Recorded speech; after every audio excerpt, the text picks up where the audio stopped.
Hi everyone, welcome back to our new video. അപ്പോൾ ഇന്നത്തെ വീഡിയോയിൽ നമ്മൾ ഡിസ്കസ് ചെയ്യാൻ പോകുന്നത് ലാസ്റ്റ് മന്ത് ഞാൻ എത്ര പ്രോഫിറ്റ് ജനറേറ്റ് ചെയ്തു, അതുപോലെ തന്നെ ആ പ്രോഫിറ്റ് ജനറേറ്റ് ചെയ്യാൻ വേണ്ടി ഞാൻ യൂസ് ചെയ്ത സ്ട്രാറ്റജികൾ എന്തൊക്കെയാണെന്നാണ് നമ്മൾ ഇന്നത്തെ വീഡിയോയിലൂടെ ഡിസ്കസ് ചെയ്യാൻ പോകുന്നത്. ഓക്കെ, അപ്പോൾ ആദ്യം നമുക്ക് ഞാൻ ലാസ്റ്റ് മന്ത് എത്ര പ്രോഫിറ്റ് ജനറേറ്റ് ചെയ്തു ചെക്ക് ചെയ്ത് നോക്കാം. സോ അതിനുവേണ്ടി നമ്മൾ ചെയ്യേണ്ടത് സെറ്റിംഗ്സ് പോയി കഴിഞ്ഞാൽ നമുക്ക് ഇവിടെ കൺസോൾ എന്നൊരു ഓപ്ഷൻ കാണാൻ പറ്റും. ഈ കൺസോൾ എന്നൊരു ഓപ്ഷൻ ക്ലിക്ക് ചെയ്ത് കഴിഞ്ഞാൽ നമുക്ക് ഇങ്ങനെ ഒരു പ്രൊഫൈൽ കാണാം. ഇതിൽ റിപ്പോർട്ട്സ് എന്നൊരു ഓപ്ഷൻ ഇവിടെ കാണാൻ പറ്റും. ഇതിൽ ക്ലിക്ക് ചെയ്ത് കഴിഞ്ഞാൽ നമുക്ക് ഇവിടെ P&L എന്നൊരു ഓപ്ഷൻ കാണാം. ഇതിൽ ക്ലിക്ക് ചെയ്താൽ കഴിഞ്ഞാൽ നമുക്ക് ഇവിടെ ഇങ്ങനെ ഒരു ഓപ്ഷൻസുകൾ കാണാം. സെഗ്മെന്റ്, നമുക്ക് സെഗ്മെന്റ് ഇപ്പോൾ നമ്മൾ ഏത് സെഗ്മെന്റ് ആണോ ട്രേഡ് ചെയ്തിട്ടുണ്ടെങ്കിൽ ആ ഒരു സെഗ്മെന്റ് ഇവിടെ സെലക്ട് ചെയ്യാം. ഞാൻ കൂടുതലും ഫ്യൂച്ചേഴ്സ് ആൻഡ് ഓപ്ഷൻ എന്ന് പറയുന്ന സെഗ്മെന്റ് ആണ് ട്രേഡ് ചെയ്തത്, അതുകൊണ്ട് തന്നെ ഞാനത് സെലക്ട് ചെയ്യുന്നത് ഫ്യൂച്ചേഴ്സ് ആൻഡ് ഓപ്ഷൻ എന്ന് പറയുന്ന സെഗ്മെന്റ് ആണ് ഇവിടെ സെലക്ട് ചെയ്യുന്നത്. അതിനുശേഷം നമുക്ക് വേണ്ട ഡേറ്റ് റേഞ്ച്, ഇപ്പോൾ നമ്മൾ ലാസ്റ്റ് മാസത്തെ പ്രോഫിറ്റ് ആണ് നമ്മൾ ചെക്ക് ചെയ്യാൻ പോകുന്നത്. അതുകൊണ്ട് തന്നെ നമുക്ക് എന്ത് ചെയ്യാം, ഡേറ്റ് റേഞ്ച് ജാനുവരി 1 തൊട്ട് ജാനുവരി 31 വരെ കൊടുത്തതിന് ശേഷം നമുക്ക് ഇവിടെ ഒന്ന് അപ്ഡേറ്റ് കൊടുത്ത് നോക്കാം. സോ കൊടുത്തു കഴിഞ്ഞാൽ എനിക്ക് ഇവിടെ ലാസ്റ്റ് മന്തിൽ ഞാൻ ജനറേറ്റ് ചെയ്ത പ്രോഫിറ്റ് ഇവിടെ കാണാൻ പറ്റും. സോ ഞാൻ ലാസ്റ്റ് മന്ത് ഏകദേശം 8.81 lakh rupees ആണ് ഓപ്ഷൻ സെല്ലിംഗ് ത്രൂ ജനറേറ്റ് ചെയ്തത്. അതിൽ ഏകദേശം 18,000 rupees ചാർജസും ടാക്സസ് ആയിട്ട് പോയിട്ടുണ്ട്. അതിൽ തന്നെ നെറ്റ് P&L എന്ന് പറയുമ്പോൾ ഏകദേശം 8,62,000 രൂപയാണ് എനിക്ക് നെറ്റ് P&L ആയിട്ട് കഴിഞ്ഞ മാസം ഞാൻ ഓപ്ഷൻ സെല്ലിംഗ് ത്രൂ ജനറേറ്റ് ചെയ്തിട്ടുള്ളത്. ഓക്കെ, അപ്പോൾ ഇനി നമ്മൾ ഡിസ്കസ് ചെയ്യാൻ പോകുന്നത് ഇത് എന്തൊക്കെ സ്ട്രാറ്റജീസ് ത്രൂ ആണ് ഞാൻ ഇത്രയും ഒരു എമൗണ്ട് ഓഫ് മണി മേക്ക് ചെയ്തത്. അതുപോലെ തന്നെ ഞാൻ യൂസ് ചെയ്ത മെത്തേഡ് സ്ട്രാറ്റജി ഓപ്ഷൻ സെല്ലിംഗിൽ ഞാൻ യൂസ് ചെയ്യുന്ന പേഴ്സണലി യൂസ് ചെയ്യുന്ന സ്ട്രാറ്റജികൾ അതൊക്കെയാണ് ഇനി നമ്മൾ ഇൻ ഡീറ്റെയിൽ ആയിട്ട് ഡിസ്കസ് ചെയ്യാൻ പോകുന്നത്. അതായത് നമുക്ക് ഓരോ വീക്കിലും ഞാൻ എടുത്ത പ്രോഫിറ്റും ആ ഒരു വീക്കിൽ ഞാൻ യൂസ് ചെയ്ത സ്ട്രാറ്റജികൾ എന്തൊക്കെയാണ് നമ്മൾ ഇനി ഡിസ്കസ് ചെയ്യാൻ പോകുന്നത്. അതായത് ഞാൻ വീക്കിലി ഞാൻ ഒരു ഇൻട്രാഡേ ട്രേഡർ അല്ല, ഞാൻ വീക്കിലി ഒരു ഓപ്ഷൻ സെല്ലറാണ്. കൂടുതലും ഒരു വീക്കിലി ഹോൾഡിങ്സ് പോലെയാണ് ട്രേഡ് എടുക്കുന്നത്. അപ്പോൾ കൂടുതലും നമ്മളൊരു ഒരു എക്സ്പയറി വരെ ഹോൾഡ് ചെയ്ത് ഒരു വെള്ളിയാഴ്ച ഒക്കെ ഒരു ഓപ്ഷൻ സെല്ലിംഗ് പൊസിഷൻ എടുത്തു കഴിഞ്ഞാൽ ഒരു 3-4 ദിവസം ഹോൾഡ് ചെയ്ത് അടുത്ത എക്സ്പയറി എന്ന് പറയുമ്പോൾ ബാങ്ക് നിഫ്റ്റിയുടെ എക്സ്പയറി എന്ന് പറയുമ്പോൾ വെനസ്ഡേ ആണ് എക്സ്പയറി വരുന്നത്. അതിന് മുന്നേ തിങ്കളോ ചൊവ്വയൊക്കെ ട്രേഡ്സ് ക്ലോസ് ചെയ്യുന്ന രീതിയിലാണ് കൂടുതലും പൊസിഷൻസ് എടുക്കാറുള്ളത്. ഓക്കെ, അപ്പോൾ അത് എന്തൊക്കെയാണ് ഞാൻ ചെയ്യുന്നത്, എങ്ങനെയൊക്കെയാണ് ചെയ്യുന്നുള്ള കാര്യങ്ങളാണ് നമ്മൾ ഇനി ഇൻഡെപ്ത് ആയിട്ട് ഓരോ വീക്കിൽ ഡിസ്കസ് ചെയ്യാൻ പോകുന്നത്. ഓക്കെ, സോ നമുക്കപ്പോൾ ആദ്യം ജാനുവരി 1 വീക്കിൽ എത്ര പ്രോഫിറ്റ് ജനറേറ്റ് ചെയ്തെന്ന് ചെക്ക് ചെയ്ത് നോക്കാം. ജാനുവരി 1 വീക്കിൽ ഞാൻ ജാനുവരി 1 തൊട്ട് ഒരു 6th ആദ്യത്തെ വീക്കിൽ നമുക്കൊന്ന് എത്ര പ്രോഫിറ്റ് ജനറേറ്റ് ചെയ്യുന്നത് ചെക്ക് ചെയ്ത് നോക്കാം. സോ ജാനുവരി 1 വീക്കിൽ ഏകദേശം 2,71,000 രൂപയാണ് ഞാൻ പ്രോഫിറ്റ് ജനറേറ്റ് ചെയ്തിട്ടുള്ളത്. സോ അപ്പോൾ നമുക്ക് ജാനുവരി 1 ചാർട്ട് ഒന്ന് അനലൈസ് ചെയ്തേക്കും ബാങ്ക് നിഫ്റ്റിയുടെ. സോ ബാങ്ക് നിഫ്റ്റിയുടെ ജാനുവരി 1 വീക്കിലെ ചാർട്ട് എന്ന് പറയുമ്പോൾ ഏകദേശം ജാനുവരി 5 വരുമ്പോൾ ഫസ്റ്റ് വരുന്ന സമയത്ത് ഇവിടെ ആയിരുന്നു മാർക്കറ്റ് ഓപ്പണിംഗ്. ജാനുവരി 1 ഈ ഒരു ഏരിയയിലായിരുന്നു മാർക്കറ്റ് ഓപ്പണിംഗ് ഉണ്ടായിരുന്നത്.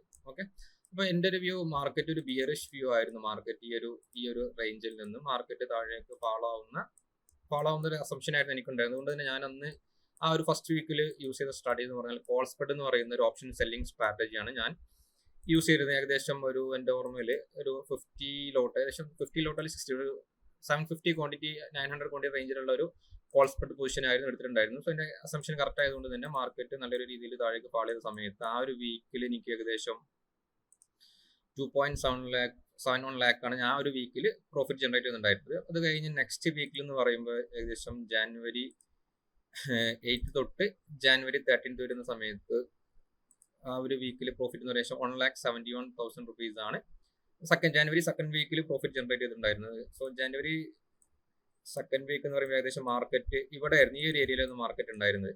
ഏകദേശം ഇവിടെയാണ് മാർക്കറ്റ് ഓപ്പൺ ആയത്. സോ അപ്പോൾ ആ സമയത്തും മാർക്കറ്റ് എൻ്റെ ഒരു അസംഷൻ എന്ന് പറഞ്ഞാൽ ഈ ഒരു സപ്പോർട്ട് എടുത്തിട്ട് മാർക്കറ്റ് മുകളിലേക്ക് പോകുമെന്നുള്ള എക്സ്പെക്ടേഷനിൽ ഞാൻ ഇവിടുന്ന് ഒരു പുട്ട് സ്പ്രെഡാണ് എടുത്തിട്ടുണ്ടായിരുന്നത്. പക്ഷേ മുകളിലേക്ക് എക്സ്പെക്ടേഷനിൽ പുട്ട് സ്പ്രെഡാണ് എടുത്തിട്ടുണ്ടായിരുന്നത്. പക്ഷേ മാർക്കറ്റ് അന്ന് എടുത്തതിന് ശേഷം മാർക്കറ്റ് താഴേക്ക് ഫാൾ ചെയ്ത സമയത്ത് ഞാൻ അതിലേക്ക് പുതിയ പൊസിഷൻസ് ഒക്കെ ആഡ് ചെയ്ത് ഒരു അഡ്ജസ്റ്റ്മെന്റിൽ ഹോൾഡ് ചെയ്യുന്നത് ആ ഒരു വീക്കിൽ ചെയ്തു. പക്ഷേ എൻ്റെ അസംഷൻ കറക്റ്റ് ആയ പോലെ തന്നെ ആ ഒരു വീക്കിൽ മാർക്കറ്റ് തിരിച്ചു വന്നതുകൊണ്ട് തന്നെ ഈ ഒരു അത്യാവശ്യം നല്ലൊരു ഏകദേശം 1,71,000 അടുത്ത് പ്രോഫിറ്റിലാണ് ആ 2nd വീക്ക് ഞാൻ ക്ലോസ് ചെയ്തിട്ടുണ്ടായിരുന്നത്. പക്ഷേ 3rd വീക്കിൽ ഏകദേശം എനിക്ക് 15 to 20 3rd വീക്ക് ചെക്ക് ചെയ്യുന്ന സമയത്ത് 3rd വീക്കിൽ അത്യാവശ്യം നല്ലൊരു പ്രോഫിറ്റ് ജനറേറ്റ് ചെയ്ത് ഏകദേശം 2,72,000 അടുത്ത് പ്രോഫിറ്റ് ജനറേറ്റ് ചെയ്തിട്ടുണ്ടായിരുന്നു. സോ അപ്പോൾ ആ ഒരു വീക്കിലെ ചാർട്ടും കൂടെ നമുക്ക് അനലൈസ് ചെയ്ത് നോക്കാം. 3rd വീക്കിലെ മാർക്കറ്റ് ഓപ്പണിംഗ് എന്ന് പറയുമ്പോൾ ഏകദേശം ഈ ഒരു ലെവലിലായിരുന്നു മാർക്കറ്റ് ഓപ്പണിംഗ് ഉണ്ടായിരുന്നത്. ഈ ലെവൽ എന്ന് പറയുമ്പോൾ ഈ ഒരു ലെവലിലായിരുന്നു മാർക്കറ്റ് ഓപ്പണിംഗ് ഉണ്ടായിരുന്നത്. ഈ പറഞ്ഞ പോലെ തന്നെ അന്നും ഒരു ബിയറിഷ് വ്യൂ ആയിരുന്നു, മാർക്കറ്റ് ഒരു ഫാളായിരുന്നു എക്സ്പെക്ട് ചെയ്തു. പക്ഷേ ആ ഒരു ട്രേഡ് ചെയ്തവരുടെ മാർക്കറ്റ് കുറച്ച് മുകളിലേക്ക് പോയെങ്കിലും പിന്നെ നെക്സ്റ്റ് ഡേ ഓപ്പണിംഗ് എന്ന് പറയുമ്പോൾ HDFC ബാങ്കിന്റെ എന്തോ ഒരു നെഗറ്റീവ് ഇമ്പാക്ട് ഉണ്ടായതുകൊണ്ട് തന്നെ ബാങ്ക് നിഫ്റ്റി ഏകദേശം ഒരു 1,500ഓളം പോയിന്റുകൾ ഗ്യാപ് ഡൗണിലായിരുന്നു ഓപ്പണിംഗ്. സോ ഞാൻ അന്ന് എടുത്ത പൊസിഷൻസ് എന്ന് പറയുമ്പോൾ ഏകദേശം ഒരു കോൾ സ്പ്രെഡ് സ്ട്രാറ്റജി ആയിട്ട് എടുത്തിട്ടുണ്ടായിരുന്നു. കോൾ സ്പ്രെഡ് എടുത്തത് കൊണ്ട് തന്നെ ഇത്രയും ഒരു ഹ്യൂജ് ഗ്യാപ് ഡൗൺ ആയതുകൊണ്ട് തന്നെ ആ ഒരു വീക്കിൽ എനിക്ക് അത്യാവശ്യം നല്ലൊരു പ്രോഫിറ്റ്, 2,72,000 രൂപ ആ ഒരു വീക്കിൽ ഞാൻ പ്രോഫിറ്റ് ജനറേറ്റ് ചെയ്തിട്ടുണ്ടായിരുന്നു. അതുപോലെ തന്നെ 4ാമത്തെ വീക്ക് എന്ന് പറയുമ്പോൾ 22nd തൊട്ട് 27th വരെ എന്നുള്ള ആ ഒരു വീക്കിൽ ഏകദേശം എനിക്ക് ആ ഒരു വീക്കിലെ പ്രോഫിറ്റ് കുറച്ച് കുറവായിരുന്നു. അന്ന് ചെറിയൊരു ലോസ് സംഭവിച്ചിട്ടുണ്ടായിരുന്നു. ആ വീക്കിലെ ഫസ്റ്റ് ട്രേഡ് ഏകദേശം 1,79,000 സെക്കൻഡ് ഏകദേശം 82,000 രൂപയുടെ ലോസ് വന്നിട്ടുണ്ടായിരുന്നു. സോ അതിന്റെ റീസൺ എന്താ ഞാൻ എക്സ്പ്ലെയിൻ ചെയ്തു തരാം. കാരണം ആ ഒരു HDFC ബാങ്കിന്റെ ഫാൾ ഇവിടെ നടന്ന സമയത്ത് ഞാൻ എക്സ്പെക്ട് ചെയ്തത് ഈ ഒരു റേഞ്ചിങ്ങിലായിരിക്കും എന്നുള്ളൊരു എക്സ്പെക്ടേഷനിൽ ഞാൻ അന്ന് എടുത്ത പൊസിഷൻസ് എന്ന് പറഞ്ഞാൽ, അതായത് കോൾ സ്പ്രെഡും പുട്ട് സ്പ്രെഡും കൂടെ ഒരുമിച്ച്, അതായത് അയൺ കോണ്ടർ എന്ന് പറയുന്ന ഒരു സ്ട്രാറ്റജി, അതായത് ഈ ഒരു റേഞ്ചിൽ മാർക്കറ്റ് ക്ലോസ് ചെയ്യുന്ന എക്സ്പെക്ടേഷനിൽ അയൺ കോണ്ടർ എന്ന് പറയുന്ന ഒരു സ്ട്രാറ്റജിയാണ് 4ാമത്തെ വീക്കിൽ എടുത്തത്. പക്ഷെ എന്റെ എക്സ്പെക്ടേഷൻ കറക്റ്റ് ആയില്ല. മാർക്കറ്റ് ഗ്യാപ്പ് അപ്പിൽ ഓപ്പൺ ആയിട്ട് നല്ല രീതിയിൽ ഒരു ഫാള് സംഭവിച്ച സമയത്ത്, അതായത് കോൾ സ്പ്രെഡും പുട്ട് സ്പ്രെഡും കൂടെ ഒരുമിച്ചാണ് എടുത്തിട്ടുണ്ടായിരുന്നത്. അപ്പോൾ ഫാൾ ചെയ്യുന്ന സമയത്ത് കോൾ സ്പ്രെഡ് എന്ന് പറയുന്ന പൊസിഷനിൽ അത്യാവശ്യം പ്രോഫിറ്റ് ആയിരുന്നു. പക്ഷേ പുട്ട് സ്പ്രെഡിൽ അത്യാവശ്യം ഒരു ലോസിൽ എനിക്ക് ക്ലോസ് ചെയ്യേണ്ടി വന്നു. അതുകൊണ്ടാണ് ഇവിടെ കോൾ സ്പ്രെഡിന്റെ ആ രീതിയിലാണ് 1,79,000 പ്രോഫിറ്റും പുട്ട് സ്പ്രെഡിന്റെ ഏരിയയിൽ ഒരു മിനിമം ലോസ് വെച്ച സമയത്ത് ഏകദേശം 83,000 അടുത്ത് ലോസിൽ ക്ലോസ് ചെയ്യേണ്ടി വന്നത് കൊണ്ടാണ് ആ ഒരു വീക്കിൽ പ്രോഫിറ്റ് കുറച്ച് കുറഞ്ഞിട്ടുണ്ടായിരുന്നത്. സോ പിന്നെ അതുപോലെ തന്നെ നെക്സ്റ്റ് അത് കഴിഞ്ഞിട്ടുള്ള അടുത്ത വീക്കിൽ എന്ന് പറയുമ്പോൾ 29 to 30 എന്ന് പറയുമ്പോൾ 2-3 ദിവസം ഉണ്ടായിരുന്നുള്ളൂ. ആ ഒരു 2 ഡേയ്സിൽ ഏകദേശം ഒരു 47,000 അടുത്താണ് പ്രോഫിറ്റ് ജനറേറ്റ് ചെയ്തിട്ടുണ്ടായിരുന്നത്. സോ അതിലും ഈ പറഞ്ഞ പോലെ മാർക്കറ്റ് 29th എന്ന് പറയുമ്പോൾ ഈ ഒരു ഏരിയയിലായിരുന്നു ഉണ്ടായിരുന്നത്. അത് ഈ ഒരു ഏരിയയിലായിരുന്നു മാർക്കറ്റ് ആ ഒരു ഡേറ്റ് 29 to 30 എന്ന് പറയുമ്പോൾ ഈ റേഞ്ചിലായിരുന്നു മാർക്കറ്റ്. അന്ന് ഈ പറഞ്ഞ പോലെ തന്നെ അധികം ലോട്ടിലെ ചെറിയൊരു പൊസിഷൻ എടുത്തിട്ടുള്ളത് അയൺ കോണ്ടോർ, അതായത് കോൾ സ്പ്രെഡും പുട്ട് സ്പ്രെഡും ചെറിയ ലോട്ടിലാണ് എടുത്തിട്ടുണ്ടായിരുന്നത്.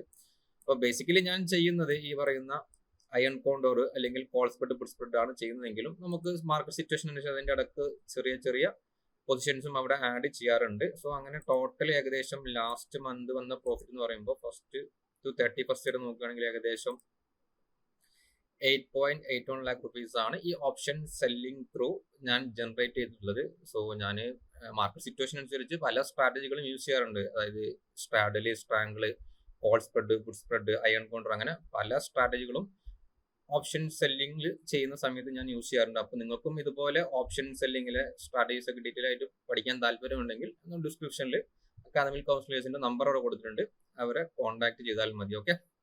അപ്പോൾ ഇത് ഏകദേശം എൻ്റെ ക്യാപിറ്റലിന്റെ ഒരു 10 to 15% റിട്ടേൺ ആണ് ഞാൻ ലാസ്റ്റ് മന്ത് ജനറേറ്റ് ചെയ്തിട്ടുള്ളത്. ഓക്കെ.